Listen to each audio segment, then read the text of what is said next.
Puji Tuhan, perkenalkan nama saya Kristiani, mahasiswi Sekolah Tinggi Teologi Rumah Murid Kristus Bitung, program studi teologi. Pada saat ini, saya akan kembali memaparkan materi dari mata kuliah Spiritualitas 2 dengan judul materi yaitu Hamba Tuhan dan Seksualitas. Nah, pengertian seks.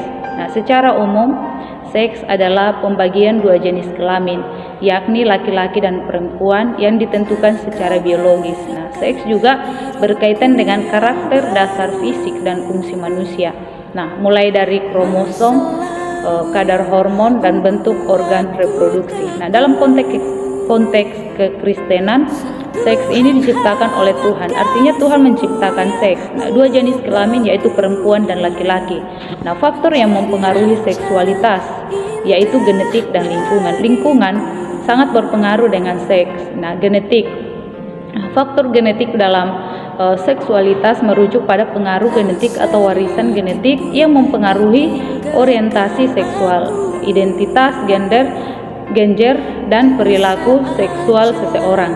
Nah, contoh sederhana dari faktor genetik dalam seksualitas adalah kemungkinan adanya kecenderungan keluarga dengan anggota LGBT, yaitu jika ada anggota keluarga yang identik atau kembar identik yang juga LGBT, maka ada kemungkinan faktor genetik yang mempengaruhi orientasi seksual mereka.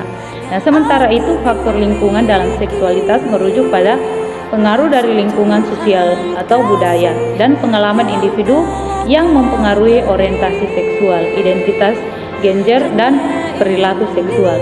Nah, contoh sederhana dari faktor lingkungan dalam seksualitas adalah pengaruh teman sebaya, pendidikan seksual di sekolah, dan norma sosial yang ada dalam masyarakat terkait dengan seksualitas. Nah, seksualitas adalah segala yang berkualitas dengan seks.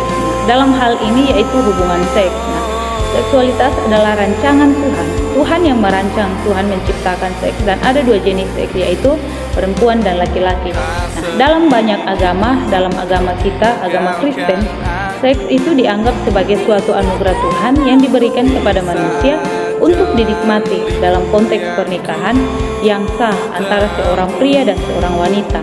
Nah, seks dianggap sebagai ekspresi cinta, kesatuan, dan keintiman antara suami dan istri. Jika seks dilakukan di luar pernikahan atau dalam konteks yang melanggar prinsip-prinsip moral dan etika agama, maka hal tersebut dianggap sebagai pelanggaran terhadap ajaran agama dan dapat dianggap sebagai dosa. Nah, namun penting untuk diingat bahwa pandangan mengenai seksualitas dan dosa dapat bervariasi antara agama-agama dan kepercayaan individu. Nah, setiap individu memiliki kebebasan untuk memahami dan menginterpretasikan ajaran agama mereka sendiri. Nah, penting juga untuk menghormati pandangan dan keyakinan orang lain dalam hal ini. Kita bisa lihat di dalam 1 Petrus 2 ayat yang ke-24, dosa merusak dari dalam, sehingga muncul pertanyaan, kenapa sekarang LGBT itu berkeliaran? Yaitu karena dosa. Kenapa seks ini nikmat? Sederhana saja, kalau seks tidak nikmat, manusia tidak akan melakukannya. Faktanya, seks ini melelahkan, berdampak menyakitkan. Bahkan seks ini menyusahkan. Contohnya perempuan yang melahirkan. Mengapa ada seksualitas? Karena Tuhan merancang seksualitas. Jika kita memahami latar belakang seksualitas, maka kita akan memiliki seksualitas yang sesuai dengan Allah. Nah, alasan mengapa ada seksualitas yaitu seksualitas yang pertama yaitu potensi beranak cucu. Kita bisa lihat di dalam Kejadian 1 ayat yang ke-28.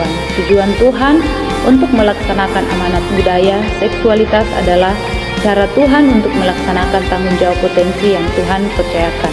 Tuhan menciptakan, mendesain seksualitas karena sebuah alasan.